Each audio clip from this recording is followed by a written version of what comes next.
He received anonymous letters almost daily. Thin envelopes with no return addresses. Some were slipped under the doors of lecture halls, others left on the desks of boarding houses where he stayed. The handwriting varied, but the message was always the same. He was called a liar. A fraud. A traitor to his race. A race mixer, who had sold his soul to abolitionist fanatics. At first, Vance told himself they were only words. That intimidation was easier than argument. But as his speaking tour continued through 1848 and into 1849, the hostility grew more open, more dangerous. At lectures, men stood up and shouted him down, accusing him of inventing horrors that had never existed. Others threatened violence openly, promising that if he ever set foot south of the Mason-Dixon line again, he would not return alive.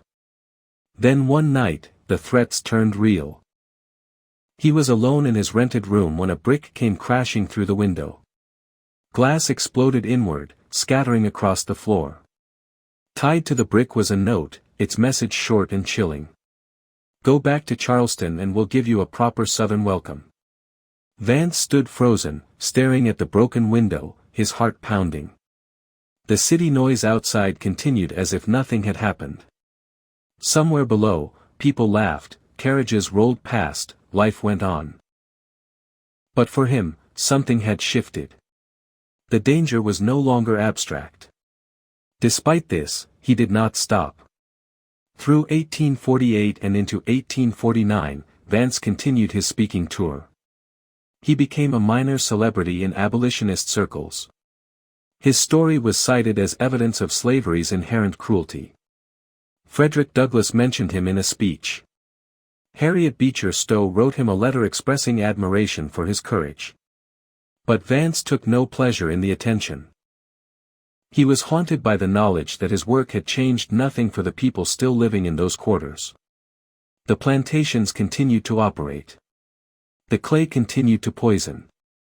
And he was hundreds of miles away, telling stories to audiences who could afford to be horrified because they were safely removed from the reality. In the summer of 1849, Vance received a letter that would change everything. It was from a man named Jacob Hemlock, who identified himself as a free black man living in Charleston. Hemlock wrote that he had heard about Vance's work through abolitionist networks and that he possessed information Vance needed to know. The letter was cryptic, but it hinted at something far more disturbing than negligence. New evidence about the source of the contaminated clay. About who knew what, and when. About decisions made deliberately rather than through ignorance. Hemlock could not put details in writing, he said. It was too dangerous.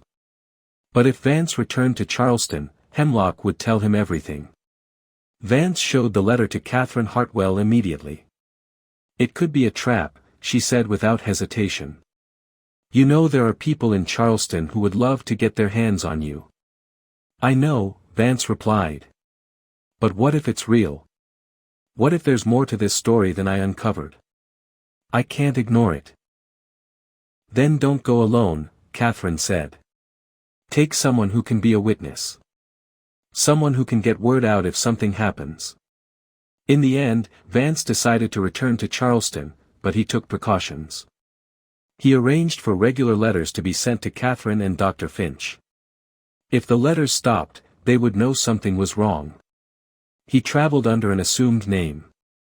He carried a pistol, though he had never fired one in his life and doubted he would have the courage to use it.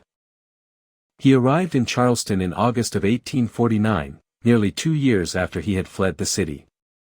It was the height of summer. The heat was suffocating, the air so humid it felt like breathing water. He took a room in a different boarding house, in a different part of the city, and sent word to Jacob Hemlock through the address provided. 2 days later, Hemlock came to meet him.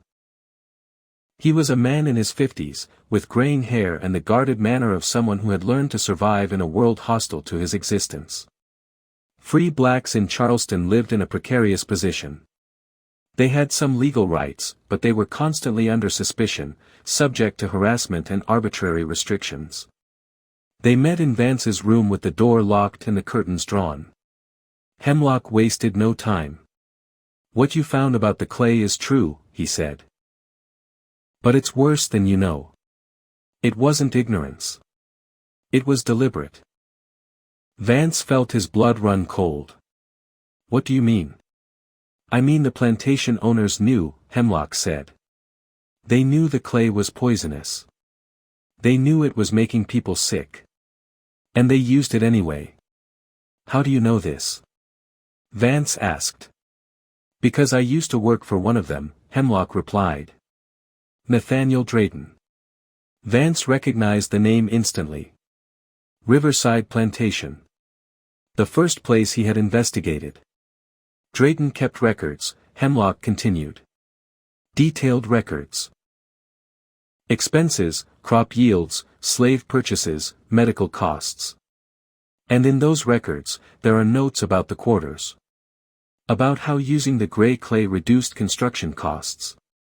About how sickness and death increased, but how that was acceptable because replacing workers was cheaper. Vance felt sick. He calculated it, he whispered.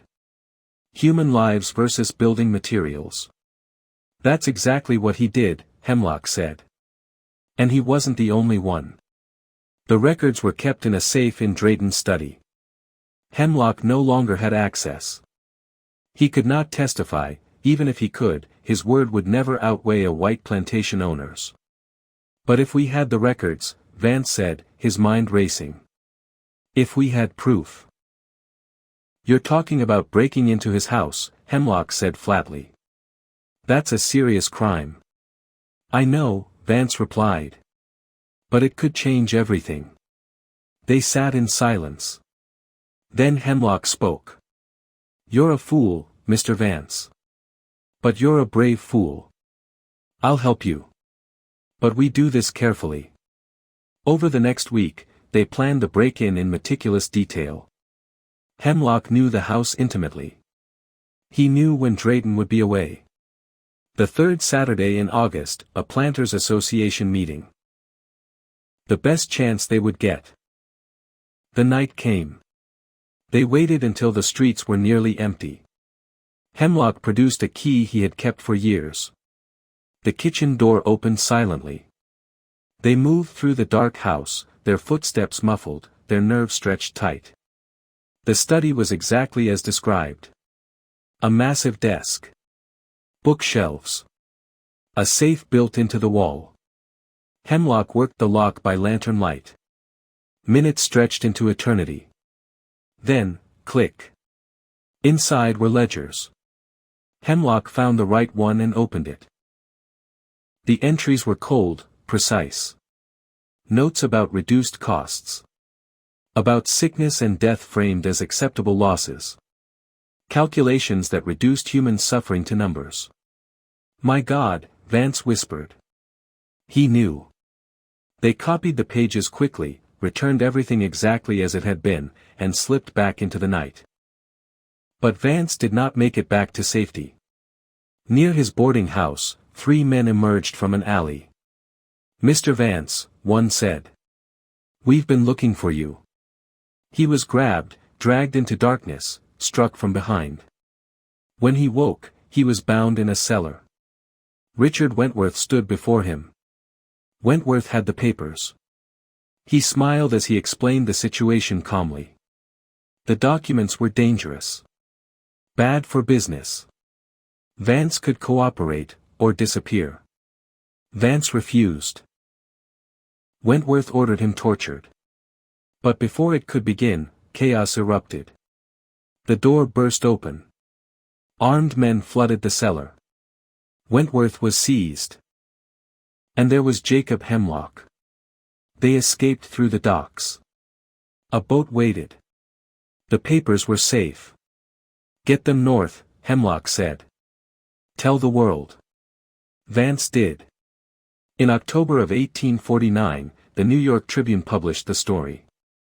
The reaction was explosive. Outrage. Denials. Threats.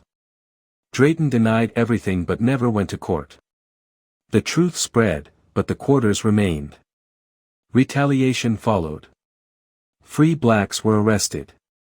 Hemlock was watched. Then he disappeared. Vance carried the guilt for the rest of his life. Some changes came. A few plantations rebuilt their quarters. Science recorded the truth. But justice never came. Years later, after the war, Vance returned to Charleston. He walked through the silent quarters one last time.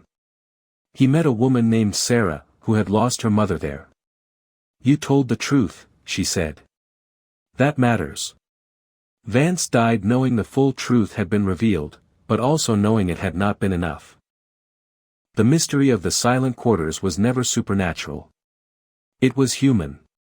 And that is the real horror.